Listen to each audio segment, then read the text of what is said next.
हिंदी के जो लेखक हैं, जितने भी लेखक हैं, उनकी पायरेसी इसलिए ही कम होती है क्योंकि वो बिक कम रहे हैं। लेकिन इसमें एक चीज़ और है कि हिंदी में लोग पीडीएफ भी पढ़ना बहुत पसंद करते हैं कि पीडीएफ कहीं से मिल गई और उसको ही सब लोगों ने बांट लिया और पढ़ लिया, तो ये भी एक दिक्कत है। अच्छा बताइए अंकुश, साहित्य में गुटबाजी होती है? हाँ, गुटबाजी तो होती है हिंदी साहित्य में खासतौर पे। हाँ बिल्कुल। किस तरह की गुटबाजी होती है? लेकिन मैं एकेडमिक्स वाला कभी रहा ही नहीं, मतलब हालांकि मैंने मास्टर्स आपको किया लगता है कि सम्मान जो मिलेंगे वो सारे सिर्फ एकेडमिक्स? क्योंकि वहाँ पे राजनीति बहुत अधिक हो गई है, तो वही मुख्य धारा है।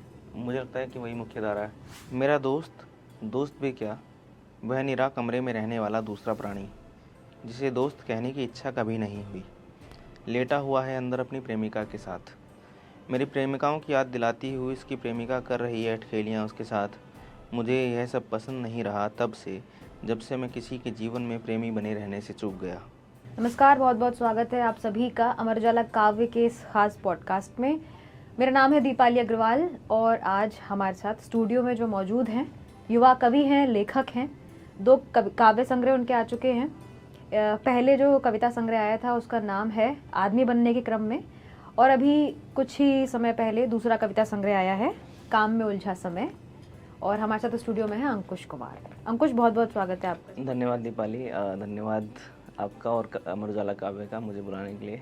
कैसा महसूस हो रहा है दूसरा कविता संग्रह आ गया है आपका इस कम उम्र में?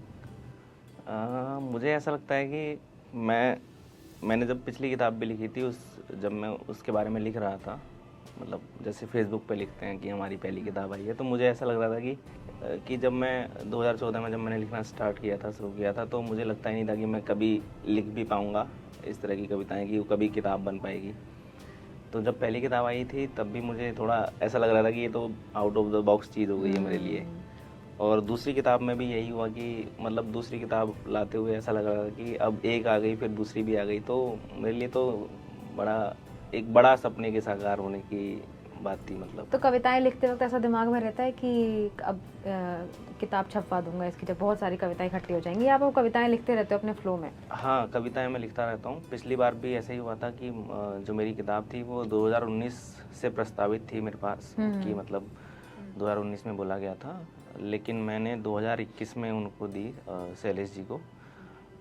तो हिंदी मेरे से लगातार मतलब ये किताबें मांग रहे थे, वो पहली किताब, लेकिन वो मैं थोड़ा सा काम कर लेना चाहता था। तो उस फ्लो में क्या हुआ कि बहुत सारी कविताएं जो पहले लिखी गई थी वो सब मैंने हटाई और उसमें नई 2021 तक की कविताएं रखी। तो पहला कविता संग्रह इस तरह है, और दूसरा कविता संग्रह इस तरह है कि मैं शायद कुछ और लाना चाहता था, अभी गद्य की किताब लेकर आना चाहता था। बहुत सारे। अच्छा, गद्य भी लिखा है मैंने बीच में? हाँ, इतना लिख लिया कि किताब आ सके? हाँ, मतलब आ सकती है, लेकिन उस पर मैं थोड़ा सा और काम करना चाहता था। इसलिए मैंने क्या किया कि मतलब मुझे एक अल्टीमेटम दिया गया था कि एक किताब तो आपको देनी है। तो मैंने एक दिन सोचा। अच्छा, मतलब आप वो लेखक हैं जिनके पास प्रकाशक ने खुद आके बोला कि आपको किताब देनी? हाँ, मतलब बोला गया था, और कि तो जब मुझे बोला गया कि एक और किताब देनी है, तो पहले मैं गद्य की किताब देना चाह रहा था, लेकिन मैंने सोचा कि उस पर और काम कर लिया जाए थोड़ा सा। तो एक दिन मैं फिर रात में बैठा और सारी कविताएं फेसबुक पे, इंस्टाग्राम पे और जो भी मेरे उसमें पड़ी हुई थी नोट्स में, सब मैंने इकट्ठी की, और मैंने देखा कि ये तो एक और कविता संग्रह बन सकता है। तो मैंने वो क्वांटिटी के हिसाब से नहीं, क्वालिटी के हिसाब से भी हाँ, मतलब क्वालिटी तो रहेगी उसमें। हाँ, तो दोनों चीज़ें मैंने नाप तोल के उसमें अगले दिन वो भेज दिया। अच्छा, तो क्योंकि आपने बताया कि आप गद्य भी लिख रहे थे, तो एक व्यक्ति जब गद्य भी लिख रहा है, कविताएं भी लिख रहा है, तो कहीं ना कहीं कॉम्प्रोमाइज़ होता है कि कविताएं बेहतर हो रही हैं, गद्य कम हो रहा है? दीपाली, मेरे साथ ये हुआ है कि मतलब मुझे नहीं पता कि कितने लोगों के साथ ऐसा होता होगा, लेकिन एक चीज़ जो हुई है कि मैंने गद्य ही पढ़ा था ज़्यादातर। कविताएं तो मैंने 19-20 के आसपास पढ़नी स्टार्ट की ज़्यादा अच्छे से, क्योंकि उससे पहले जैसे कि मैं एक हिंदी नामक प्लेटफॉर्म भी चलाता हूँ, तो उसमें क्या होता है कि उसमें जो कविताएं मैं पढ़ रहा था उस समय, जो इनबॉक्स में रचनाएं आती थी लोगों की, तो उस समय क्या होता था कि वो कविताएं शायद मैं अपने मन से नहीं पढ़ रहा था, मतलब कि जैसे मुझे पढ़नी चाहिए थी, जो कविताएं मुझे पढ़नी चाहिए थी, या जैसे केदारनाथ सिंह हो गए, धूमिल हो गए, इन सबको मैं बाद में मैंने बाद में पढ़ा, बाद में किताबें। तो कहाँ से शुरुआत की? इनको पढ़ने की शुरुआत मैंने तभी से की थी, लगभग 2019 के बाद। शुरुआती दौर में कौन सी कविताएं पढ़ी? शुरुआती दौर में सबसे पहले अगर मैं बात करूं तो मैंने तो, अगर मैं कविता की किताब की सबसे पहले की बात करूं तो मैंने 2014 में एक किताब पढ़ी थी, गोपाल दास नीरज की किताब थी वो। उससे पहले मुझे कविता की जो लय छंद ताल क्या होता है ये सब कुछ नहीं पता था। दूसरी बात ये कि मुझे लय वाली कविताएं अच्छी भी नहीं लगती थी, सही इसीलिए आप लिखते भी नहीं, अधिकतर हाँ, अतुकांत कविताएं। तो हाँ, मैं अतुकांत में ही लिखता हूँ। तो जब मैंने वो पढ़ा पहला कविता से, वो तो अच्छा था, उसमें कोई दिक्कत नहीं थी। और बाद में मैंने एक बशीर बद्र की किताब भी पढ़ी थी गज़लों की, वो मुझे बहुत अच्छी लगी थी।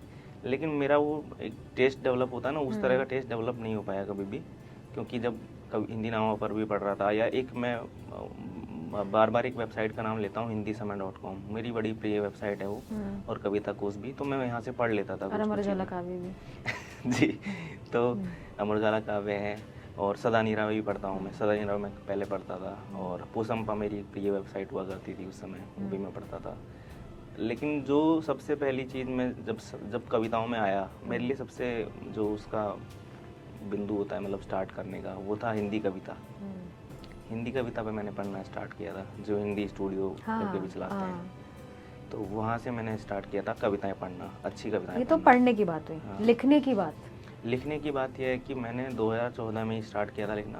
दरअसल क्या हुआ कि मेरे कॉलेज की जो लिटरेचर सोसाइटी होती है वो बनी थी, और उसमें ऑडिशन हुए थे। इसके अलावा 2014 में ही हमारे ऑडिशन हुए थे उसके लिए, ड्रामा सोसाइटी के लिए। तो ड्रामा सोसाइटी को एक लेखक चाहिए था जो गीत लिख सके या फिर स्क्रिप्ट टाइप कुछ लिख सके, और जो नुक्कड़ नाटक होते हैं उनके लिए। तो वहाँ पर मैंने कुछ दिया था और उनको बहुत पसंद आया था, तो मुझे थोड़ा अच्छा लगा कि ये जो मैंने किया है वो अच्छी चीज़ हो गई है। फिर मैं 2-4-5 दिन बाद एक और ऑडिशन हुआ जो हमारा लिटरेचर सोसाइटी का था। तो हुआ क्या कि वहाँ पर जो 2 ही लोग थे जो ऑडिशन ले रहे थे, उस समय सोसाइटी भी ही नहीं बनी थी। तो उन्होंने क्या किया कि हमको भी उस सोसाइटी के फाउंडिंग मेंबर्स में डाल दिया। तो ऑडिशन देने गए थे और तुम फाउंडिंग मेंबर हो गए। हाँ, तो हम लोग फाउंडिंग मेंबर में गिने जाने लगे उसके। और क्योंकि ऑडिशन अच्छा हुआ था, मेरी कविताएं उनको बहुत पसंद आई थी, और तुरंत वो एक मैम के पास ले गए थे, नम्रता मैम नाम है उनका, और वो हमें प्रोफेशनल एथिक्स पढ़ा दी थी उस समय। तो उन्होंने ही मुझे पहली किताब दी थी उदय प्रकाश की, और उदय प्रकाश की उस किताब का नाम था और अंत में प्रार्थना। और एक किताब और जो मैं गोपाल दास नीरज की बता रहा हूँ, वहाँ से मैंने थोड़ा सा पढ़ना स्टार्ट किया था। उदय प्रकाश को मैंने पहली बार तभी पढ़ा था, तो वहाँ से पढ़ना स्टार्ट किया, और जब पढ़ना स्टार्ट किया तो वहीं से मतलब थोड़ा ठीक ठाक बेहतर लिखने की कोशिश शुरू की। तो 2014 था वो साल जब मैंने लिखना शुरू किया था। तो अपना लिखा गद्य ज़्यादा अच्छा लगता है या फिर कविताएं ज़्यादा अच्छी लगती हैं? मुझे अभी तो कविताएं ज़्यादा अच्छी लगती हैं, लेकिन मैं गद्य में जिस तरह की चीज़ें, जिस तरह के प्रयोग करना चाह रहा हूँ, वो अगर हो जाएंगे तो मुझे लगता है कि मैं गद्य ज़्यादा अच्छा लिख सकता हूँ। अच्छा, बहुत सारे लोग ना अंकुश आपको बहुत इंस्पिरेशन की तरह भी देखते हैं, जिस तरीके से आप पेज चला रहे हो, सोशल मीडिया पर एक्टिव हो, और पूरे साहित्य की बहुत सारी चीज़ों को आप मैनेज करके चल रहे हो।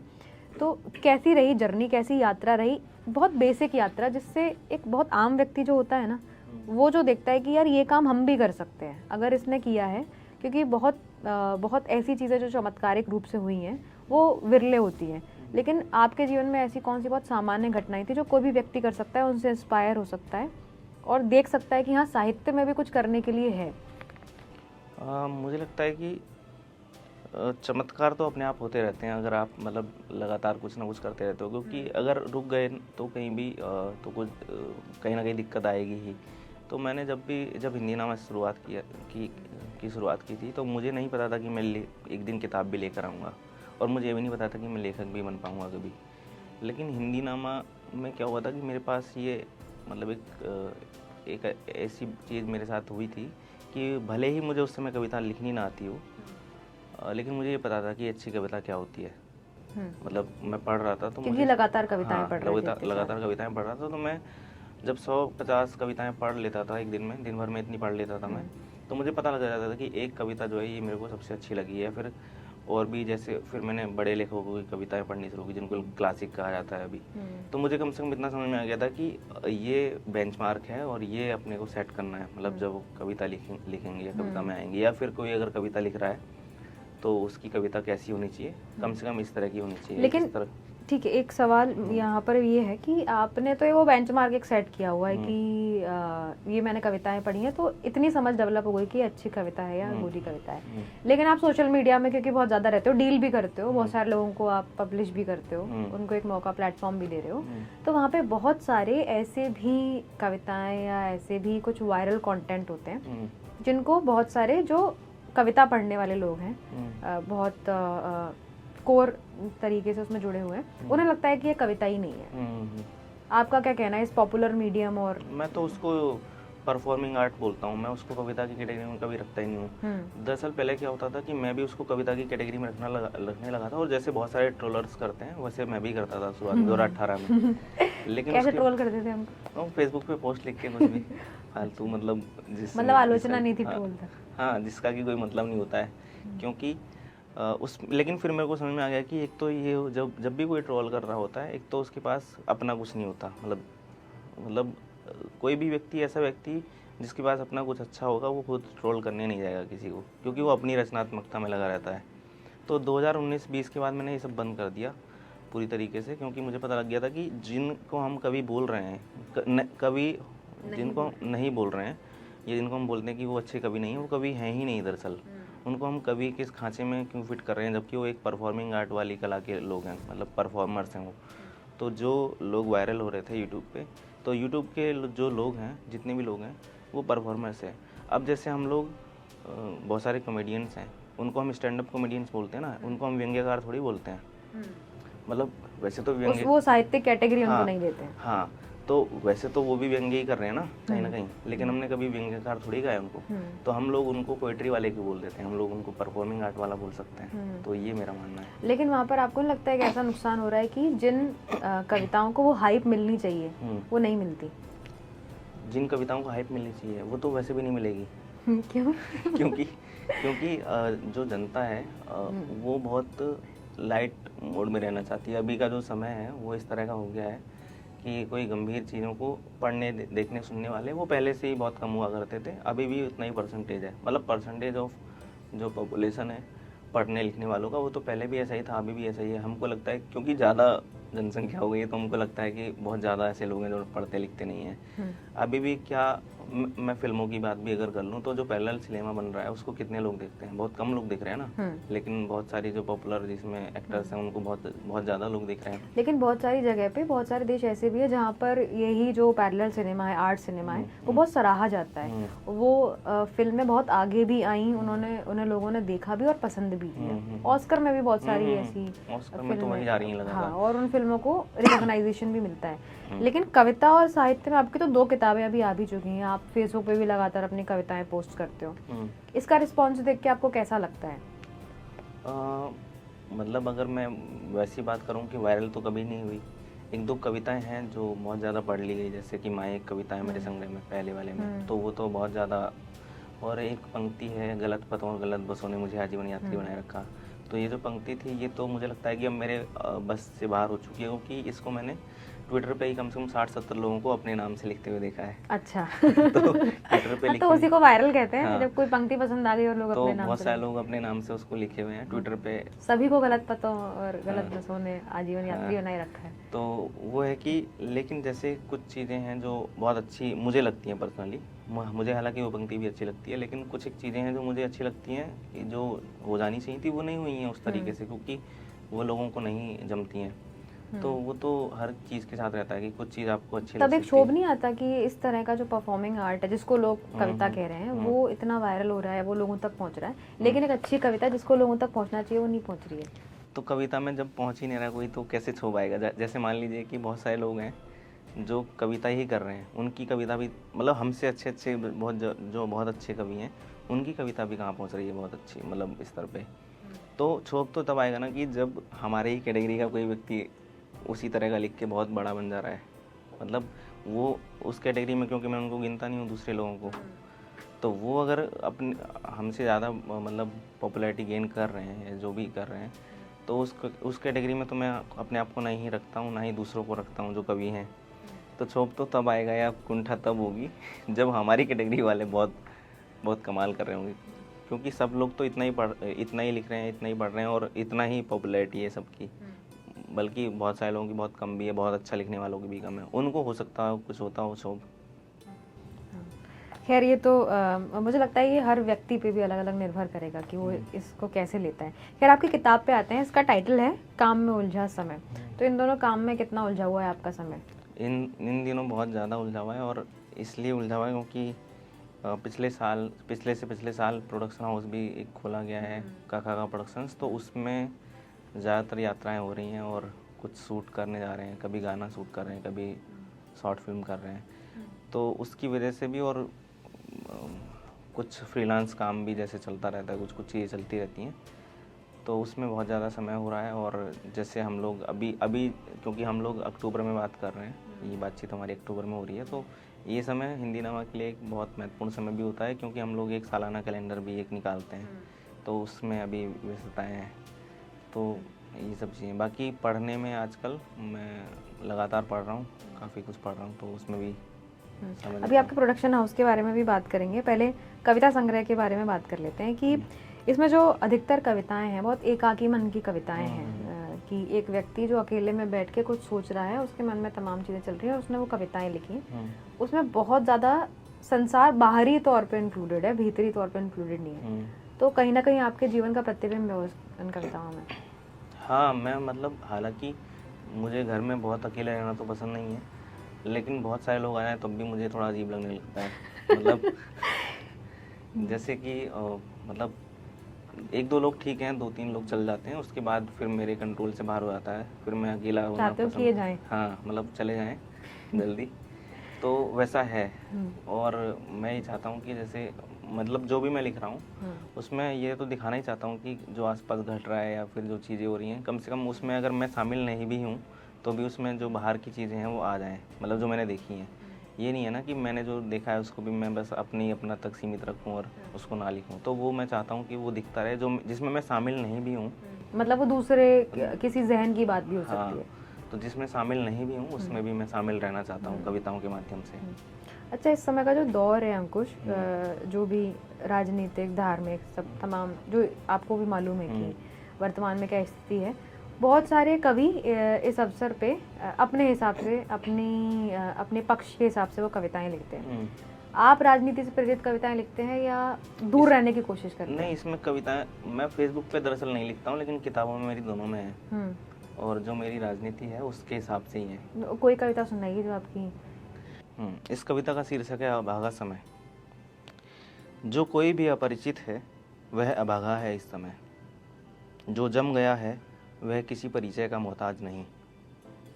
वह जो सबसे दूर खड़ा है वह नेपथ्य में तबला बजाते आदमी से ज़्यादा औकात नहीं रखता, और वह जो सबके सामने राग अलाप रहा है वह कला के हस्तक्षेप से मुक्त दिखाई देता है। हम कला के सबसे कठिन दौर में हैं, यह उनका युग है जो राजा की बीन के आगे फन फैलाए नाच रहे हैं। अंकुश, आपको लग रहा है कि कविताओं को लोग एंटरटेनमेंट का भी कई बार माध्यम मान लेते हैं?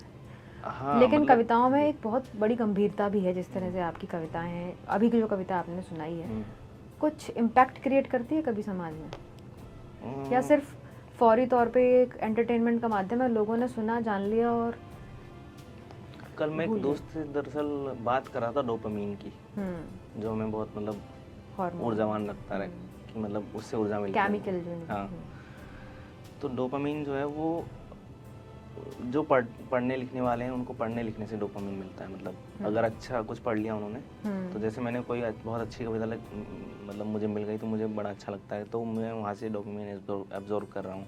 या फिर कोई बहुत अच्छी कहानी मिल गई पढ़ने को, या कोई बहुत अच्छी पंक्ति पढ़ ली फेसबुक पर ही किसी की, तो कविताएं जो हैं वो दरअसल उसका माध्यम हो या ना हो एंटरटेनमेंट का, लेकिन वो डोपामीन देती हैं। पर किसे?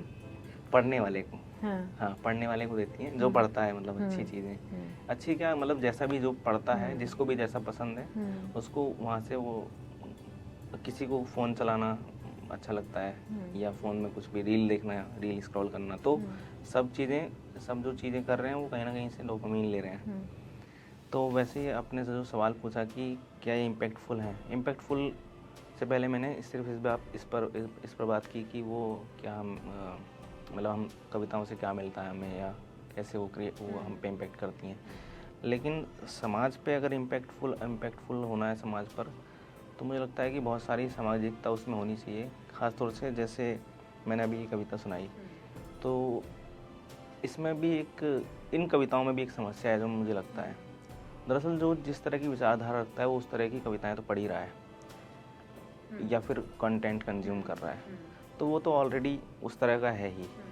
तो मुझे नहीं लगता कि उस तरह की कविता उसके लिए इम्पैक्टफुल होगी। अब मुझे लगता है कि कोशिश ये होनी चाहिए कि जो वैसा व्यक्ति नहीं है, अगर उसको ये पसंद आए और उसको समझ में आए और उसका मन बदले, तो मुझे लगता है कि तब इम्पैक्टफुल होगा। और मुझे नहीं लगता कि अभी भी बहुत सारे लोग इस तरह का इम्पैक्ट डाल पा रहे हैं कि दूसरे धड़े के लोगों को अपना बना लें, या फिर क्योंकि आजकल तो इम्पैक्टफुल मैं राजनीतिक तौर पे कह रही हूँ, जहाँ मैं सिर्फ धड़े की बात नहीं है, मतलब वैसे तो व्यक्तिगत तौर पे तो लोगों के अलग अलग पक्ष होते ही हैं, लेकिन ऐसा कि एक कविता ने समाज पर इतना इफेक्ट डाल दिया कि कोई क्रांति आ गई। जबकि क्रांति की तो बहुत कविताएं लिखी गई। हाँ, ऐसी तो बहुत सारी कविताएं हैं। अब जैसे एक बार तो पहले तो लोग सरकार का जब मतलब खिलाफ लिखते थे, नाम भी लिख के लिखते थे, सीधा सीधा नाम लिखते थे। दिनकर ने, दुष्यंत कुमार ने बहुत सारी कविताएं लिखी। तो एक इंदू जी करके उन्होंने लिखा था, नागार्जुन ने, तो वो पहले डायरेक्टली बोलते थे बिना नाम, मतलब नाम लेकर। अभी क्या है कि नाम अगर लिया भी जा रहा है कई जगहों पे, तो वो इस तरीके से लिया जा रहा है कि वो रचनात्मक, मतलब उनकी कविताएं जो पहले होती थी नाम लेकर भी, वो रचनात्मक होती थी। तो लेकिन अभी क्या है कि नाम जो लिया जा रहा है वो बहुत क्षोभ में लिया जा रहा है, कुंठा में लिया जा रहा है। नाम अगर लेना है तो रचनात्मकता के साथ लेना चाहिए कविताओं में भी, किसी भी चीज़ को। मतलब कविता की पहली शर्त तो यही है ना कि वो भाव भी हो और रचनात्मक भी हो। सिर्फ भाव केंद्रित कविताएं होगी तो कैसे काम चलेगा? मतलब जब तक कुछ भी रचना है, अगर उसमें रचनात्मकता नहीं है तो वो दिक्कत करती है। अच्छा, अगर समाज से मतलब समाज के अलग अलग तबकों से भरा हुआ एक हॉल है, आपको क्या लगता है कवि को उसमें कौन सी पंक्ति में होना चाहिए? समाज के अलग लेखकों को अलग अलग उसमें मुझे लगता है कि सबसे आगे की पंक्ति में ही होना चाहिए उनको, क्योंकि वो जो लिख रहे हैं एक्चुअली में, जब हम कुछ भी देखते हैं, हम लोग फिल्में भी देखते हैं, तो वो लेखक एक लिख रहा है या किसी भी चीज़ का क्रिएशन हो रहा है। खास तौर से मैं उसकी बात कर रहा हूँ क्रिएटिव फील्ड में। अगर एड्स भी बन रहे हैं तो वो भी लेखक लिख रहा है। एक्टर्स वगैरह सब बाद में आ रहे हैं, म्यूजिशियंस बाद में आ रहे हैं, सब हर कोई बाद में आ रहा है, सबसे पहले कुछ लिखा जा रहा है। गाना बनने में हालांकि ऐसा नहीं होता है, वो पहले धुन बना देते हैं, लेकिन ऐसा नहीं था पहले से, ऐसा नहीं होता था पहले, तो लिख दिया जाता था। लेकिन यही हो रहा है कि पहले लिख दिया जा रहा है, उसके बाद बहुत सारी चीज़ें सोची जा रही हैं, सोची भी बहुत बाद में जा रही हैं। क्योंकि जैसे बहुत सारी किताबें थीं, वो तो बहुत पहले लिख दी गई थी, उनके 20-20, 30-30 साल बाद वो फिल्मों में कन्वर्ट हो रही हैं, तो सोची भी बहुत बाद में जाती हैं। तो मुझे लगता है कि अगर आप क्रिएटर हो, मतलब लेखक हो, तो लेखक सबसे पहला क्रिएटर है, और वो अगर आगे रहेगा तो ज़्यादा अच्छा रहेगा। अच्छा, लगभग कितने कविता संग्रह आपने पढ़े होंगे? मैंने ऐसे गिने तो नहीं है, लेकिन मैंने एक जगह पे लिखे हुए हैं तो 50 से 60 कविता संग्रह मैंने पढ़े हैं। तो कभी ऐसा होता है कि कोई कविता सबकॉन्शियसली फिट, आप जो नई अपनी कविता लिख रहे हो, सबकॉन्शियसली वो किसी और का इफेक्ट उस कविता पर दिखने लगे? हाँ, 1-2 बार आ गया था कुछ, और फिर मैंने फिर लोग उस पर कमेंट करें कि यार ये तो वहाँ पढ़ी थी और उनकी कविता जैसी है या उनकी कविता है, वो प्लेगियरिज्म जैसा नहीं लगता है फिर? नहीं, उसमें क्या हुआ कि एक बार मेरे मन में कुछ आया था, तो मैंने देखा कि शायद इस तरह का गीत चतुर्वेदी सर ने लिखा हुआ है। अच्छा। तो फिर मैंने वो डिलीट किया अपने उससे। लेकिन उसमें ये लगता है कि यार कि किसी ने पहले लिख दिया है तो उसमें हमारी गलती नहीं है कि मतलब नहीं मतलब जैसे मान लो, लेकिन किसी ने अगर पहले लिख दिया है तो आप उस कविता की जैसी दूसरी कविता थोड़ा ना लिख सकते हैं। नहीं लिख सकते हैं, लेकिन ये भी है ना कि अगर हमने नहीं पढ़ी है और अगर हमारे दिमाग की उपज है कोई कविता, उसी तरह की कोई कविता, तो हम तो क्रिएटिव ही थे ना उस समय पे। मतलब किसी ने क्या लिखा है, और अगर ऐसे हमने ऐसा भी नहीं लिखा ना कि पंक्ति बाई पंक्ति हमने एक बिल्कुल जैसी उतार दी, तो अगर बहुत सारा कुछ पहले लिखा, क्योंकि लिखा तो सब कुछ पहले ही जा चुका है, अल्लाह ऐसा बोला जाता है। हाँ, तो अगर मौलिक कुछ भी नहीं है तो जब कुछ सब कुछ पहले ही लिखा जाता है, फिर तो आज ही लिख देना बंद कर देना चाहिए। लेकिन लिख रहे हैं ना तब भी, तो जो पहले लिखा जा चुका है उसको कितनी रचनात्मक तरीके से अब लिखा जा रहा है, ये दरअसल बात होनी चाहिए इस पर। अच्छा, इसमें आपके संग्रह में बहुत सारी प्रेम कविताएं भी हैं, पिछले वाले संग्रह में भी कई सारी प्रेम कविताएं थी। सोशल मीडिया पर एक अलग बहस छिड़ती है जिसमें लोग कहते हैं कि इतनी प्रेम कविताएं लिखी जा रही हैं और चलती भी अधिकतर वही हैं, लोग वही पढ़ना चाहते हैं, वही जानना चाहते हैं। तो आपको लगता है कविताओं के सेंस में प्रेम बहुत ओवररेटेड हो गया है? हाँ, क्योंकि वही मैं जैसे बात कर रहा हूँ कि उसमें भी ओवररेटेड हो गया है। ओवररेटेड हो गया क्योंकि वो घिसी पिटी कविताएं ज़्यादातर हैं। मतलब लेकिन मेरा सवाल है कि यहाँ पे अगर कोई व्यक्ति लिख ही प्रेम कविताएं रहा है, उसके मन से आ ही प्रेम रहा है, जैसे कि पाश ने भी जब शिव बटालवी की कॉलर पकड़ के कहा था कि तुम यार प्रेम कविताएं लिखते रहते हो, तो समाज की कविताएं लिखो, क्रांति की कविताएं लिखो, लेकिन जो व्यक्ति प्रेम में ही जी रहा है, प्रेम में रह रहा है, वो तो प्रेम कविताएं लिखेगा। हाँ लिखेगा, लेकिन मैं फिर से वही कहूँगा कि जब तक रचनात्मक नहीं होगा ना कोई भी व्यक्ति, मतलब कि उसको रचनात्मक होना ही पड़ेगा। बहुत ज़्यादा, जैसे इसमें भी 1-2 कविताएं मिल जाएंगी, मतलब मैं रख देता हूँ, मतलब जो शायद अच्छी ना हो इतनी। सुनाइए। नहीं, मैं जैसे इसमें एक कविता है, एक और तुम यहाँ मैं इंतज़ार में है। हाँ सुना ही रहा हूँ। याद है। हाँ, एक और तुम यहाँ मैं इंतज़ार में है दोनों, तुम उसके मैं तुम्हारे। तो ये कविता ये सिर्फ ऐसे ही रख दी गई है इसमें, मतलब मैं भी ये मानता हूँ, क्योंकि मुझे लगता है कि ये अप टू द मार्क कविता नहीं है उस तरह की जो कि प्रेम कविता को होना चाहिए, जबकि इसमें और अच्छी प्रेम कविताएं हैं। जैसे प्रेमिकाओं की याद में एक कविता है, वो इसकी सबसे बेस्ट कविता मैं मानता हूँ। सबसे बेस्ट कविता भी सुनेंगे। हाँ, उसको मैं इसलिए मानता हूँ क्योंकि उसके लिए मुझे कई जगहों से फ़ोन आया था जब पढ़ी थी लोगों ने, और ऐसे अच्छे लोगों का, मतलब जिनको मैं प्रेज़ करता हूँ कि ये जो कविता है, तो जब मेरे पास फ़ोन आया था तो मुझे अच्छा लगा कि चलो ये कविता एक अच्छी हुई है। तो प्रेमिकाओं की याद में एक कविता है, वो मुझे बड़ी पसंद है इस कविता संग्रह की। तो ये है कि हाँ, प्रेम ओवररेटेड है, लेकिन ओवररेटेड इसलिए हुआ है क्योंकि अच्छी कविताएं नहीं लिखी जा रही। अगर अच्छी कविताएं होंगी प्रेम पे, तो कोई भी चीज़ ओवररेटेड तब होती है जब उस पर बहुत ज़्यादा लिख दिया जाए, बहुत ज़्यादा ऐसा लिख दिया जाए। मतलब अगर प्रेम पर लिखना है तो आप और क्रिएटिव होकर लिखो। हाँ, क्रिएटिव होकर लिख दीजिए। मतलब सूरज चांद तारे ये सब नहीं काम करेंगे हर जगह, मतलब कुछ ऐसा मतलब दिखाना पड़ेगा हमको कि उससे अलग पहाड़, ये सब मैदान, ये सब से दूर नदियाँ नाले, सबसे दूर जाके कुछ मतलब ऐसा क्रिएट करना पड़ेगा जो कि मतलब अलग कुछ अलग हो, बीम हो। हाँ। अच्छा अंकुश, आपने बताया कि ये कविता आपको लगा अप टू द मार्क नहीं है, इसमें लिख दी गई। हाँ। तो मैं इस बात से ये समझती हूँ कहीं ना कहीं आपने अपना खुद का मूल्यांकन किया कि ये कविता बहुत अच्छी है, ये कविता अच्छी नहीं है। तो ये जो समझ है ये बहुत सारे लोगों में अक्सर नहीं होती है। लोग अपनी कविता इनबॉक्स में भेजते हैं, या अपनी कविताओं के लिए कई बार वो बहुत जिद्दी भी होते हैं कि नहीं करना, यही छपवानी है। कोई व्यक्ति अपना मूल्यांकन कैसे करता है? मैं वही बोल रहा हूँ कि जैसे मैंने आपको बताया कि जब शुरुआत में जब मैं पढ़ रहा था वो सारी कविताएं, तो उसमें एक चीज़ यही हुई थी कि मुझे धीरे धीरे कविताएं पढ़ते हुए मैंने अब तक पढ़ ली होंगी 60-70 हज़ार कविताएं जब से मैं पढ़ रहा हूँ। अच्छा। हाँ, कविता कोश, हिंदी समय, किताबें सब मिला के, मतलब इतना मैंने पढ़ लिया है कविताओं के मामले में। तो मैं अगर बोलूं कि इतनी कविताएं पढ़ने के बाद इतना तो पता लग ही जाता है कि ये कविता मैंने या फिर जो सामने वाला उसने अच्छी लिखी है और ये कविता अप टू द मार्क नहीं है। तो यही है कि पता लगाने के लिए आपको बहुत सारा कुछ पढ़ना पड़ेगा। जैसे एक अभी मैंने कोट देखा था किसी का, याद शायद देथा, विजयदान देथा का था एक पेज पर, तो उसमें लिखा था कि पढ़ो, वो क्योंकि राजस्थानी में लिखते थे, तो पढ़ो मन भर, लिखो कण भर, तो मन भर पढ़ो और कण भर लिखो। तो मतलब बहुत ज़्यादा पढ़ो और बहुत कम लिखो। तो ये कि 1000 कविताएं पढ़ो तब एक कविताएं लिखो, एक कविता लिखो। तो वही है कि जितना पढ़ लेंगे जितना, तो उतना ही सेल्फ एवेल्यूएशन आपका मजबूत होता चला जाएगा। नहीं पढ़ेंगे तो फिर वो आपको हर लिखी हुई चीज़ अच्छी लगने लगेगी।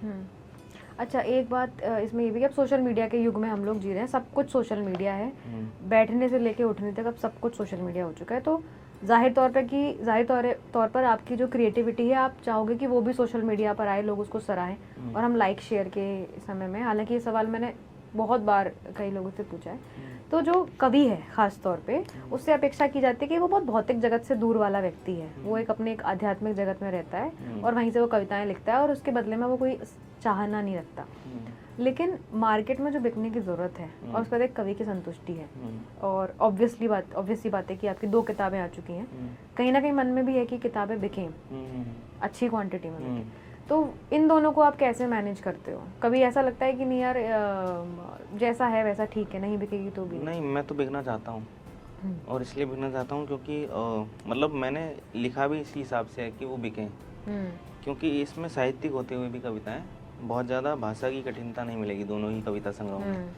मतलब अगर बहुत सारे कवियों को पढ़ा जाए अभी जो क्लासिक्स में भी आते हैं, या फिर अभी के भी जो लोग हैं जो थोड़ी कठिन भाषा का इस्तेमाल कर रहे हैं, तो वो बिक नहीं रहे हैं दरअसल, लेकिन बिकना वो भी चाहते हैं।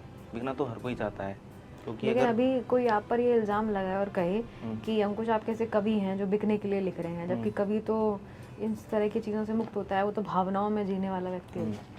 तो मैं कुछ नहीं करूँगा उसका, सुन लूँगा और बैठ जाऊँ, मतलब सुन के सुनाऊंगा तो तीसरी नहीं, किताब लिखूंगा। कुछ और लिख दूंगा, कोई दिक्कत नहीं है। लेकिन आप साथ में अपना जो प्रोडक्शन हाउस भी चला रहे हैं, उसमें भी आपके साथ ये मजबूरी रहती होगी किस तरह की मजबूरी? लोगों को दिखने की, बिकने की? उसमें तो ज़्यादा मजबूरी रहती है, क्योंकि उसमें पैसा लगता है ना। कि मान लीजिए कि हम लोग, इसमें क्या है कि मेरा पैसा नहीं लगा हुआ है। हाँ। एक अच्छा, इसीलिए आप निश्चिंत ज़्यादा हैं? नहीं, मैं निश्चिंत नहीं हूँ। हाँ। मैं चाहता हूँ कि ये बिके बहुत ज़्यादा। लेकिन मतलब हमारे प्रकाशक शैलेश जी का पैसा तो लगा ही हुआ है ना, उनको भी तो चाहिए और मुझे भी चाहिए रॉयल्टी। तो यही है कि मैं निश्चिंत नहीं हूँ इसको लेकर। मैं इसका भी मतलब जितना ज़्यादा हो सकता है प्रमोशन प्रचार करता ही रहता हूँ। लेकिन यह है कि उसमें डायरेक्टली क्या है कि हमारे साथ और भी कई लोग इन्वॉल्व हैं, मतलब प्रोडक्शन हाउस प्रोडक्ट्स में। तो उसमें क्या है कि हम लोग बहुत ज़्यादा एक ही प्रोजेक्ट पे पैसा खर्च कर देते हैं, तो मुझे लगता है कि वहाँ से तो हम लोग चाहते हैं, और वो कमर्शियल काम भी हम इसलिए करना चाहते हैं उसमें, क्योंकि मतलब अगर हम कमर्शियल काम वहाँ से कर लेंगे तो बहुत सारी चीज़ें करने की बजाय फिर हम अपने लेखन पाठन पर ध्यान दे पाएंगे ज़्यादा। ये तो अच्छी बात बताई आपने, अगर बिकने की मजबूरी है तो वो है, तो बिकना तो है। लेकिन बहुत सारे जो यंग लोग हैं, आपके अधिकतर ऑडियंस जो है पढ़ने वाले बहुत युवा लोग हैं, नए लोग हैं, उनके साथ जो नए लोग हैं उनको लगता होगा साहित्य की मुख्य धारा क्या है, तो आपके अकॉर्डिंग साहित्य की मुख्य धारा क्या है? मुख्य धारा क्या है? मुख्य धारा मैं जैसे हम लोग अभी जैसे थोड़ी देर पहले एक बात कर रहे थे कि अवार्ड का कोई अवार्ड मिला है क्या। तो मैंने कहा था कि कोई अवार्ड मुझे शायद ही मिलेगा कभी। तो वो इसलिए मैंने बोला था क्योंकि मैं एकेडमिक्स से बहुत दूर हूँ। एकेडमिक्स में मतलब मुझे भले ही लेखक बहुत सारे जानते हूँ या मैं लेखकों को जानता हूँ, लेकिन मैं एकेडमिक्स वाला कभी रहा ही नहीं हूँ। मतलब हालांकि मैंने मास्टर्स आपको किया लगता है कि सम्मान जो मिलेंगे वो सारे सिर्फ एकेडमिक्स, क्योंकि वहाँ पे राजनीति बहुत अधिक हो गई है। तो वही मुख्य धारा है? मुझे लगता है कि वही मुख्य धारा है। वहाँ साहित्य की राजनीति है? हाँ बिल्कुल है। अगर हम उस धड़े में किस रहते तरह हैं की? क्योंकि आप, मैं ये सवाल इसलिए पूछ रही हूँ, आप अधिकतर साहित्य हंसने के बीच उठते बैठते हैं, और जो लोग भी इस पॉडकास्ट को देखेंगे सुनेंगे उन्हें भी ये मालूम होना चाहिए कि जहाँ हम सब सर्वाधिक भावनाओं की बात करते हैं वहाँ पर भी किस तरीके से दिमाग चलता है और राजनीति होती है। हाँ, दिमाग तो चलता ही है, क्योंकि मुझे लगता है कि अब जैसे एडमिशन तक नहीं होते हैं पीएचडी में, मतलब एडमिशन भी सिर्फ उन लोगों का हो रहा है, उन बच्चों का हो रहा है जो या तो पहले से पढ़ रहे थे उन प्रोफेसर्स के अंडर में, या फिर जिन्होंने कोई जुगाड़ लगा लिया है कि हमारा एडमिशन हो जाए, हमारा इंटरव्यू सफल हो जाए। तो ऐसे ही साहित्यिक जो पुरस्कार हैं, आप कोई भी पुरस्कार उठा के देख लीजिए, उसकी चयन समिति में कोई ना कोई ऐसा व्यक्ति ज़रूर होगा जिसको पुरस्कार मिला होगा, उसका जानने वाला तो वो होगा ही अच्छे से। अगर मानो अंकुश आपको कभी मिल जाए सम्मान, फिर तो कोई बात नहीं, मतलब मेरा भी कोई जानने वाला शायद होगा वहाँ पे। मतलब जानने वाला क्या है कि इसमें एक चीज़ हो रहा है, इस पर मेरी किसी से चर्चा भी हो रही थी एक बार कि ये जो पुरस्कार दिए जाते हैं कि जान पहचान के आधार पर भी मिल जाते हैं कई बार, लेकिन उसमें भी एक बात यह है कि जैसे जान पहचान वाला होता है, कम से कम आपको पढ़ रहा होता है लगातार या देख रहा होता है, तो इस आधार पर भी देता है वो। ज़रूरी नहीं है कि मतलब आपसे जान पहचान है शायद इसलिए ही दे दिया हो, लेकिन इसलिए भी देता है क्योंकि वो कम से कम आपके काम से परिचित है, मतलब वो जानता है कि हुनरमंद है हाँ व्यक्ति। तो वही है कि जैसे मान लो कि कोई मेरे जान पहचान का आता है और उसको मेरा काम पसंद है, और उसमें दो लोग हो रहे हैं जो उनको जानते हैं, जिनको वो जानते हैं, तो क्या पता उनको उन दोनों पे वो वरीयता मुझे देते हैं क्योंकि उनको मेरा ज़्यादा काम पसंद आ रहा है। तो ये चीज़ हो सकती तो ये जो मुख्य धारा है और जो अभी की जो दूसरी धारा है, तो इन दोनों में क्या अंतर है? कंटेंट का मतलब जैसे मैं वही बात कर रहा हूँ। और आप कौन सी धारा में? मैं अभी दोनों के बीच लटका हूँ क्योंकि मुख्य धारा वाले मुझे अपना नहीं रहे हैं अभी तक। आप चाहते हैं वो अपनाएं? हाँ, मैं तो चाहता हूँ अपना लें एक दिन, और लेकिन मैं बिकना तब भी चाहता हूँ। वो बिकना चाहें कि नहीं बिकना चाहें मुझे नहीं समझ में आता, मतलब मैं तो बिकना ही चाहूँगा। अब वो चाहे कभी अपनाते हैं कि नहीं अपनाते हैं, उससे मुझे कोई फ़र्क भी नहीं पड़ता, लेकिन हाँ मैं चाहता हूँ। और दूसरी धारा कौन सी है? वो उसने अपनाया आपको? दूसरी धारा भी नहीं अपना पा रही है, जैसे जिसकी हम बात कर रहे थे अभी, जिसको हम ओपन माइक ये सब कह देते हैं, वो मुझे इसलिए नहीं बुलाते हैं क्योंकि ये आएगा नहीं, और वो दूसरे वाले इसलिए मुझाते हैं क्योंकि ये उनके हिसाब से मैं अप टू द मार्क नहीं काम कर रहा हूँ। तो दोनों चीज़ें। तो आप अपनी एक अलग धारा में चल रहे हैं। तो ये है। नहीं, ऐसे कई सारे और लोग भी हैं जो इनकी अलग अलग धाराएं हैं हमारे कुछ नाम बताइए।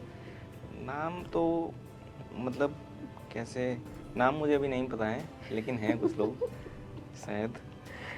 तो ये है।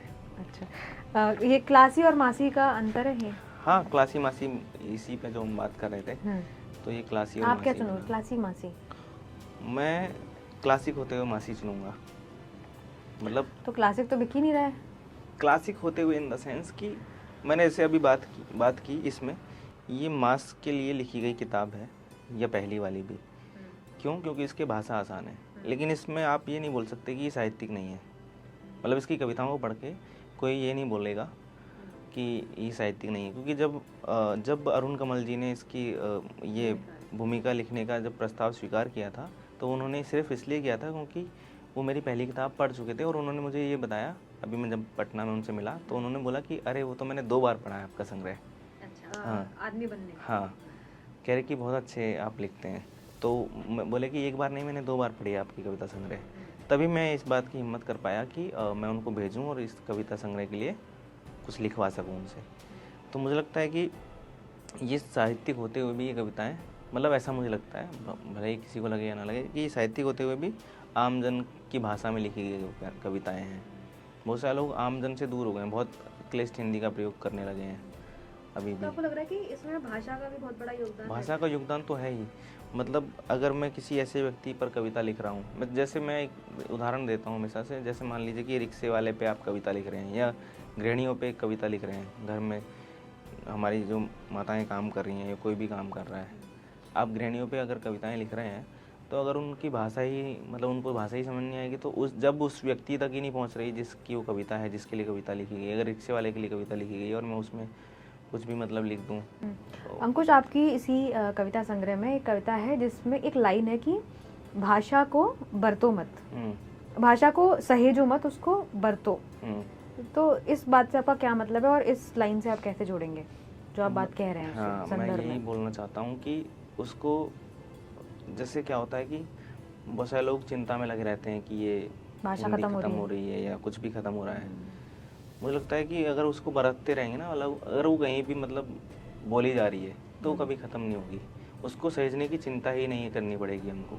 लेकिन जब हम लिखने की बात करेंगे और हम अगर लिखने में उस भाषा का प्रयोग नहीं करेंगे तो बहुत सारा साहित्य तो समय के साथ, या शब्द समय के साथ वो विलुप्त हो जाएंगे। हाँ, तो अभी भी मतलब प्रेमचंद से पहले जिन्होंने लिखा, जब प्रेमचंद ने लिखा, फिर यहाँ पे अज्ञे ने लिखा, उसके बाद भी बहुत सारे लोगों ने, अब उदय प्रकाश ने लिखा मान लो, तो सबकी भाषा सेम थोड़ी है, लेकिन तब भी हम उनको क्लासिक बोल रहे हैं। क्योंकि भाषा तो भारतेंदु हरिश्चंद्र से लेके अब तक बदली है ना, उदय प्रकाश तक बहुत ज़्यादा बदली है।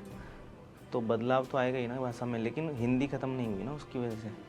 हिंदी तो अभी ऐसी चल रही है। तो ये चीज़ है कि वो बरतने से, मतलब बरतने से मेरा मतलब है कि जो हम बोल रहे हैं उसको बरतने में कोई हर्ज नहीं है। क्यों? क्योंकि मतलब उससे भाषा ख़त्म होने का कोई सवाल नहीं उठ रहा। भाषा तब ख़त्म होती है कि जब उसको बोलना ही बंद कर दिया है। मतलब सबसे ज़रूरी बात है कि इसको बोला जाता रहे। बोलते रहेंगे तो अपने आप सहेज, बिल्कुल सहेज हाँ। की जाएगी वो अपने। अच्छा, आपको कौन सी साहित्यिक विधा पसंद है, लिखने में या पढ़ने में? मुझे पढ़ने में संस्मरण बहुत अच्छे लगते हैं। मैंने कई सारे, अभी कल ही बल्कि मैं पढ़ रहा था एक और वो मैं उस संस्मरण को मैं बहुत बार पढ़ चुका हूँ, 7-8 बार। वसंत का अग्रदूत एक संस्मरण है अज्ञे का, निराला जी के ऊपर, तो वो मुझे बड़ा पसंद है। इसके अलावा गालिब सूटी शराब संस्मरण, वो मुझे बहुत पसंद है। फिर अभी एक संस्मरण और पढ़ा था ममता काली का, वो मुझे बड़ा अच्छा लगा। तो ऐसे कुछ कुछ संस्मरण में मतलब ऑनलाइन भी पढ़ता रहता हूँ, तो ये मुझे बड़ा अच्छा लगता है संस्मरण पढ़ना। जी। अच्छा, एक सवाल ये भी है कि जब हम बहुत सारे, जैसे मीडिया हाउसेस की बात करें तो हिंदी मीडिया हाउस अलग तरह से काम करता है, अंग्रेजी मीडिया हाउस अलग तरीके से काम करता है, पे स्केल्स भी अलग होता है, काम करने का सब तमाम चीज़ें अलग होती हैं। उनका एक उनकी जो सोसाइटी है वो भी अलग होती है। साहित्य में भी ऐसा है कि अंग्रेजी और हिंदी में अंतर है। साहित्य में अंग्रेजी और हिंदी में अंतर है, हाँ। मतलब उनकी जो साहित्यिक सोसाइटी है, जो समाज है उसमें। हाँ, तो जैसे जो दिल्ली का मेट्रो सोसाइटी है, जो किताबें लेकर जाते हैं, और जो हिंदी का एक पाठक है उनमें। हाँ, उसमें अभी भी क्या है ना कि जैसे प्रेमचंद की कहानियों में गरीबी दिखती थी ना, अभी भी बहुत सारे पाठक मतलब उससे जूझ रहे हैं, मतलब हिंदी के पाठक। अंग्रेजी में ऐसा बहुत कम है, क्योंकि अंग्रेजी आप कब पढ़ेंगे, मतलब जैसे हिंदी के पाठक जो हैं वो सरकारी स्कूल से बहुत सारे लोग पढ़े हुए हैं शुरुआत में, मतलब जिनकी शुरुआत ही सरकारी स्कूल से हुई, फिर उनको अंग्रेजी नहीं आती थी, उन्होंने हिंदी माध्यम चुन लिया आगे तक के लिए। तो हिंदी का जो पाठक है वो पहली बात तो गरीब तबके से ही आता है शुरुआत में, जिसको अंग्रेजी पढ़ने को नहीं मिली। तो जब वो एलिट नहीं था, शुरुआत से एलिट ही नहीं था, तो वो अंग्रेजी तक जा ही नहीं पाता। अंग्रेजी तो वो लोग चुन रहे हैं ना जिनको शुरुआत से अंग्रेजी की शिक्षा मिलने लगी, मतलब वो पहले वो हाई क्लास से ही आ रहे हैं। हाँ, नई मतलब नर्सरी केजी से ही वो।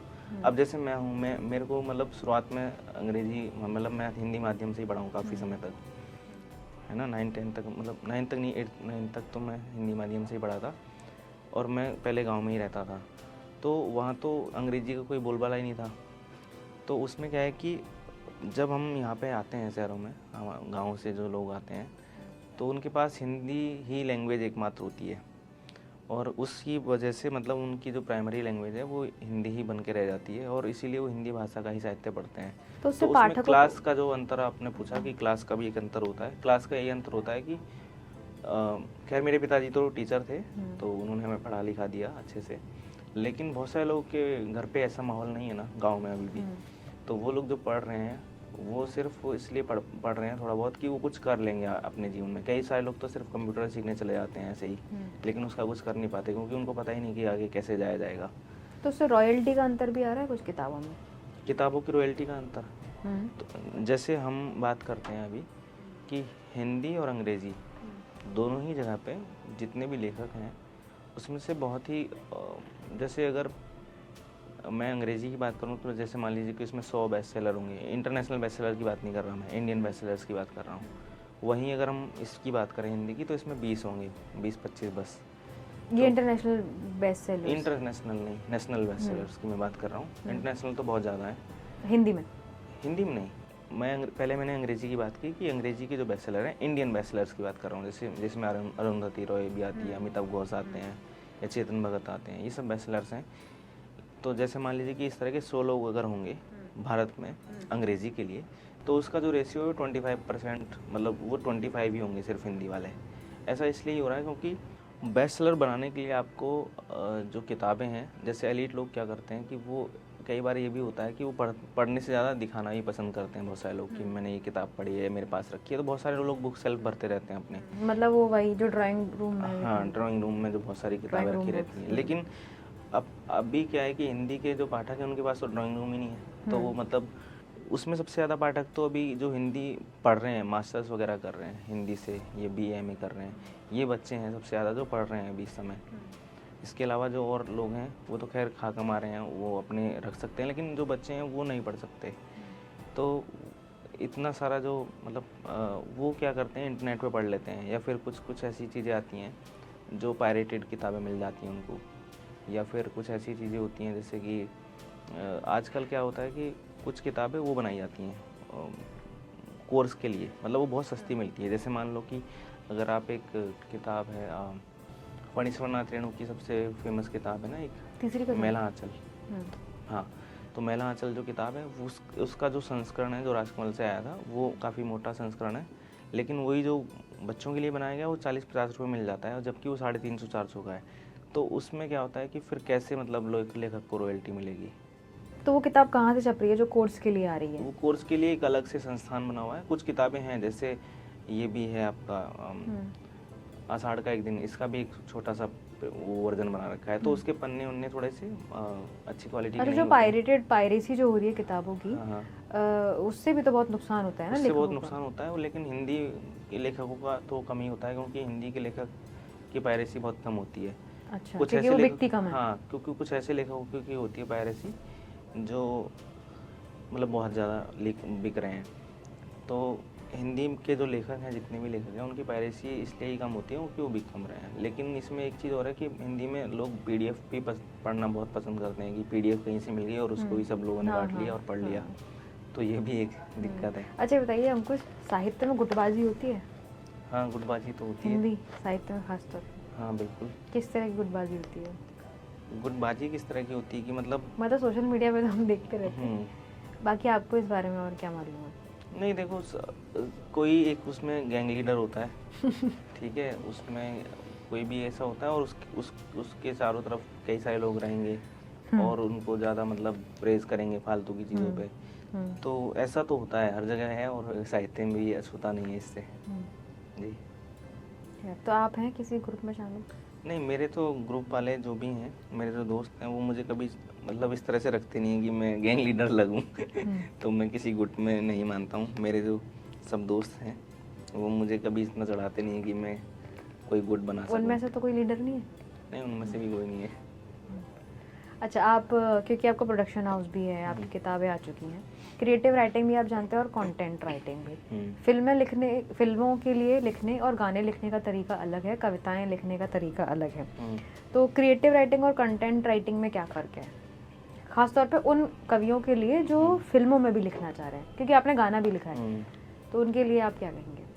क्रिएटिव राइटिंग और कंटेंट राइटिंग तो वही चीज़, मतलब जैसे कंटेंट में क्या हो गया कि कंटेंट मतलब साहित्यिक कंटेंट की बात कर रहे हैं आप? नहीं, जिसमें आप पर एक आपको कोई सिचुएशन दे दी गई, गाना है जिसमें आपको फोर्सफुली आपको उसी स्थिति पर लिखना है। लेकिन क्रिएटिव राइटिंग वो जो अपने मन के हिसाब से लिख रहे हो, जो आप फील कर रहे हो। तो कंटेंट राइटिंग जो हो रहा है वो तो जैसे सिचुएशन दे दी है, ऐड बनाने के लिए कुछ लिखना है, 4 लाइनें लिखनी है, ये गाना लिखना है, उस गाने की भी एक सिचुएशन होती है ना। तो जो सिचुएशन मिल चुकी है अपने को, उसी में हमको बंद के लिखना है जो भी लिखना है। लेकिन क्रिएटिव राइटिंग में ऐसा नहीं है। ऐसा क्यों नहीं है? क्योंकि उसमें हम कुछ भी जो हमारे मन में आ रहा है हम वो लिख सकते हैं, कितना भी बड़ा लिख सकते हैं, कितना भी छोटा लिख सकते हैं। ये नहीं है कि हमारी बाध्यता है शब्दों को लेके। अब जैसे लोग उपन्यास लिखते हैं, तो अगर उनको ये बोला जाता कि इसको कंटेंट वाइज लिखना है, तो फिर वो फिल्म के लिए लिखते हैं ना उसको, क्योंकि जब फिल्म के लिए लिखा जाता है तो उसी उपन्यास को बहुत अलग तरीके से दर्शाया जाता है। तो ये चीज़ है, इसमें यही अंतर है कि क्रिएटिव राइटिंग में जब आप घुसते हैं, जब आप अपने लिए लिखते हैं, मतलब उपन्यास लिख रहे हैं, कहानी लिख रहे हैं, कविता लिख रहे हैं, तो फिर उसमें बाध्यता नहीं रहती खासतौर से शब्दों की, और कोई प्रेशर नहीं रहता। समय सीमा एक बहुत बड़ी चीज़ होती है, वो भी नहीं रहती। तो ये सारी चीज़ें हट जाती हैं उसमें। और कंटेंट राइटिंग में तो इन सब चीज़ों का ध्यान रखा जाता है, समय सीमा भी ध्यान रखी जाती है, शब्द सीमा भी ध्यान रखी जाती है, और खासतौर सिचुएशन पे क्या जब है। फिल्मी गाने लिखे तब? हाँ, इसमें भी सिचुएशन दे दी जाती है एक फिल्म के लिए। तो अब जैसे हम इंडिपेंडेंट गाने बना रहे हैं, तो हमको हमारे पास कोई सिचुएशन नहीं है उसमें कि हम कोई सिचुएशन पे लिख रहे हैं। लेकिन धुन है। हाँ, तो धुन की बाध्यता तो है। हाँ, धुन की बाध्यता है। लेकिन कई बार जब हम गाने बना रहे हैं, धुन हम बाद में बनाते हैं, तब हमारे पास धुन की बाध्यता भी नहीं रहती। लेकिन जब हमारे पास सिचुएशन आ जाती है, तो सिचुएशन आने के बाद तो जब म्यूज़िक डायरेक्टर भी होगा, वो पहले धुन थोड़ी बना लेगा, पहले उसको भी सिचुएशन दी जाएगी, फिर वो धुन बनाएगा। उसके बाद हमारे पास धुन और सिचुएशन दोनों आएगी लिखने के लिए कि ये सिचुएशन है और ये धुन है, तब हमको लिखना पड़ेगा। तो हमारे पास 2-3 बातें, फिर उसके बाद वो बोलेंगे कि टाइम में इतने में देना है, तो कई सारी मतलब हमारे ऊपर बाध्यता हो जाती है। तो कंटेंट राइटिंग में तो हम अपने आप को मतलब उसको मैं कमर्शियल तौर पे देखता हूँ कि ये तो कमर्शियल चीज़ है, उसको बस कमर्शियल तौर पे मतलब पैसा कमाने के लिए आप कर लो। लेकिन अगर आपको क्रिएटिव होना है तो फिर उन सब झंझटों से बाहर निकलना पड़ेगा। अच्छा अंकुश, अभी जो कविता आप कह रहे थे, वो कविता आप सुना दीजिए। अच्छा, प्रेमिकाओं की याद में। जो आपने कहा कि इस किताब, या उससे पहले कोई और कविता भी सुना सकते हो आप, हम इसको और आखिर में सुन लेंगे। ठीक है, एक कविता मैं पढ़ता हूँ, दुख के साथ जीना। गलतियाँ बढ़ती गईं जीवन में, गलतियों के कारण भी अपराध बोध आता रहा साथ साथ। जहाँ नहीं थी ज़रूरत सच बोलने की, वहाँ झूठ बोलते हुए झेंपता रहा। चुभन दो टूक सी उठती रही, जीना होता रहा मुहाल। परेशानी जिसे एक वचन बनकर रहना था जीवन में, परेशानियाँ बनकर बहुवचन हो गईं। और दर्द की सीमा नापना जिस दिन कठिन हो चला, उस दिन बड़ी खुशी भी शोक के समान टकराई। मैं इतना लूटा पीटा गया हूँ जिसकी कोई सीमा नहीं। सीमा होती तो आश्वस्त करती, अब और नहीं सहना। पर यही तो लिखा था जीवन में, दुख के साथ जीना। तो एक कविता ये है, और एक में ये कमरा ढूंढता दोस्त। मैं उसे दोस्त नहीं मानता, लेकिन वह मानता है मुझे। मैं इस ग्लानि से भर उठा हूँ और इसलिए उसके लिए एक कोना सुरक्षित कर दिया है घर में। वह कमरा ढूंढ रहा है इस बड़े और अनजान शहर में। मुझे उसके शहर में कभी इस बात की चिंता नहीं रही कि कोई घर ढूंढा जाए। यह उपकार नहीं है उस पर यह मेरी ग्लानि को कम करता है। मेरा दोस्त नहीं है वह, पर मैं उसका दोस्त हूँ इस बड़े और क्रूर शहर में, और इसी बहाने मैं उससे ले लेता हूँ हाल चाल। पूछता हुआ कि क्या तुम्हें कोई कमरा मिल गया। वह इसे मेरी आत्मीयता समझता है, पर यह उसे यहाँ से टालने की एक तरकीब भी हो सकती है, वह नहीं समझता। अगर समझता तो क्या यह नहीं समझ पाता कि मैं उसका दोस्त नहीं, मैं केवल उसे ज़रूरत भर का प्यादा समझता हूँ, जो मेरे किसी भी काम को तत्पर हो। आखिर और क्या चाहिए इस युग में, कुछ नहीं तो ऐसे 2-4 कमरे ढूंढने वाले बहुत हैं। एक कविता अंकुश मैं पढ़ देती हूँ आपकी। ये कविता मुझे बड़ी अच्छी लगी। प्रेम किसी घटना की तरह नहीं, प्रेम किसी घटना की तरह नहीं, एक आश्चर्य की तरह आएगा तुम्हारे दीनहीन जीवन को सुखद संयोगों से भरता हुआ। वह आएगा गर्मी में लू के थपेड़ों संग, वसंत की भोर जैसा। उसके आने का भान तक न होगा। वह दुबक कर आएगा छिपते छिपाते, बचते हुए किसी बिल्ली सा, किसी खरगोश के कोमल स्पर्श की तरह आएगा वह। एक दो सवाल और है अंकुश कि जैसे निर्मल वर्मा ने कहा है कि ये बहुत भयानक होता है कि कोई लेखक लिखना बंद कर देता है, उसके पास कुछ भी नहीं है दुनिया को दिखाने के लिए सिवाय अपने चेहरे के। राइटर्स ब्लॉक जिसे हम आज के ज़माने में कहते हैं, आपके साथ कभी ऐसा होता है राइटर्स ब्लॉक? अभी 2 महीने से चल रहा है। मैंने कोई कविता नहीं लिखी है, मुझे बहुत डर लग रहा है कि आगे क्या होगा। तो ना तो कहानी लिख पा रहा हूँ ना कविता, कुछ भी। अच्छा, कारण क्या होता है? जीवन की व्यस्तताएं हैं शायद, व्यस्तताएं हैं। मतलब क्योंकि पहले क्या होता था कि महीने में 2 कविताएं 3 कविताएं तो मैं लिख लेता था, लेकिन 2 से ढाई महीने हुए अभी तक कुछ लिखा नहीं है ऐसा कि जिसको मैं बोल सकूं। क्योंकि ऐसा लिखने के लिए तो लिख रहा हूँ 1-2 चीज़ें, लेकिन फिर वही जो सेल्फ एवेल्यूएशन आ जाता है कि ये उतना कि अच्छा नहीं है। ये फिर मेरे को लगता है कि नहीं, इसको हटाओ यहाँ से। मतलब ये फिर वो चीज़ चल रही है अभी। तो मैंने अभी भी कुछ पिछले 2.5 महीने में एक भी अच्छी पंक्ति नहीं लिखी है। तो ये मेरे लिए बड़ा। तो पहले भी ऐसा हुआ है कभी राइटर्स ब्लॉक? पहले तो नहीं हुआ था, आजकल पता नहीं क्यों हो रहा है, शायद व्यस्तताओं की वजह से होने लगा है।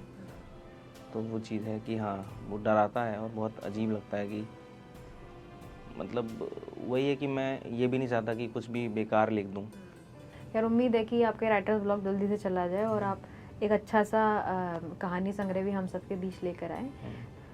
तो अंकुश, जाते जाते जो आपकी इस पॉडकास्ट के आखिर में जो कविता आप कह रहे हैं कि इस संग्रह की सबसे ज़्यादा आपकी पसंदीदा कविता है, वो आप सुना दीजिए, प्रेमिकाओं की याद में। हालांकि हो सकता है कि लोगों को और भी कविताएं पसंद आए, उनके लिए ज़रूरी है कि वो इस संग्रह को खरीदें और पढ़ें। बहरहाल आप ये वाली कविता हमारे दर्शकों के लिए। कविता का शीर्षक है प्रेमिकाओं की याद में। मेरा दोस्त भी क्या, वह निरा कमरे में रहने वाला दूसरा प्राणी, जिसे दोस्त कहने की इच्छा कभी नहीं हुई, लेटा हुआ है अंदर अपनी प्रेमिका के साथ। मेरी प्रेमिकाओं की याद दिलाती हुई उसकी प्रेमिका कर रही है अठखेलियाँ उसके साथ। मुझे यह सब पसंद नहीं रहा तब से, जब से मैं किसी के जीवन में प्रेमी बने रहने से चूक गया। प्रेमी जोड़े मुझे नहीं सुहाते जब से रिक्त हुआ मैं प्रेम से। पर क्या इतना रिक्त हो पाऊँगा कभी कि बगल में लेटी स्त्री से प्रेम न कर सकूँ? वह पत्नी भी तो हो सकती है, भले ही प्रेमिका न हो, पर उसका साथ प्रेमिकाओं की याद दिलाता है। उसके होंठ प्रेमिकाओं के होंठ बन जाते हैं, उसका सीना उभर आता है मेरे सीने में, और मैं देखता हूँ कि मैं स्वप्न से उठ खड़ा हुआ हूँ। उस दूसरे प्राणी की प्रेमिका जा रही है उठकर, लगता है जैसे मेरी ही कोई प्रेमिका जाती हो द्वार लांघ कर।